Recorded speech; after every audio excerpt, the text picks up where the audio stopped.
Il-qorti ppreżeduta mill-Maġistrat Joe Mifsud bagħtet l-atti tal-każ kontra l-4 akkużati bil-qtil involontarju ta' Miriam Paċ lura għand l-Avukat Ġenerali f'dak li jissejjaħ rinviju biex issa tistenna direzzjoni min-naħa tagħha fi żmien 6 ġimgħat sal-appuntament tal-kawża għal 21 Ottubru.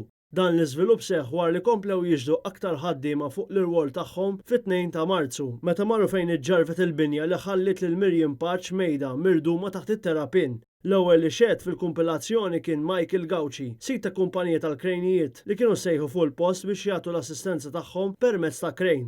Saħaq li damu fil-post ma' 3 ħaddiem oħra sa nofs il-lejl biex bil-krejn ineħħu t-terapin u xogħolhom kien biss li jassistu lill-protezzjoni ċivili. Wara xert l-ewwel ħaddiem ta' Gauci, Clayton Aġus, li saq il-krejn fejn qal li kien tneħħa xi konkrit minn fuq il-post fuq l-istruzzjoni mogħtija mill-protezzjoni ċivili. Huwa kien fil-post fil-5 ta' wara f'sinar u saq il-krejn lura l-ħabta tal-10 u kwart ta' filgħaxija.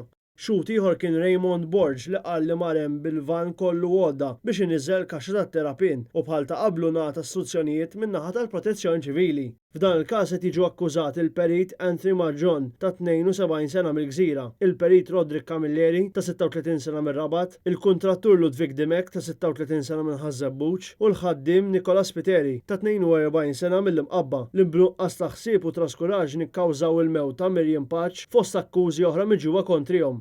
Dan wieġbu mhux ħatja tal-akkużi bil-kuntrattur Dimek qed jiġi mixri wkoll li sar reċediv. Il-prosekuzzjoni qed titmexxa mill-ispetturi Robert Vella u Matthew Gallia. Il-perit Camilleri għandu jiddefendih lill-avukat Arthur Azzopardi, il-perit Manġol l-avukat Alfred Abela, l-avukati Franco De Bono, Francesca Zarp, Amadeus Kakija u Marion Camilleri qed jidhru għal Nicola Spiteri, filwaqt li Dimek għandu jiddefenduh lil Roberto Montalto, Michael Xriħa u Franco Gallia. L-avukati Joe Giulio u David Bonella huma l-avukati għan-naħa tal-vittmi.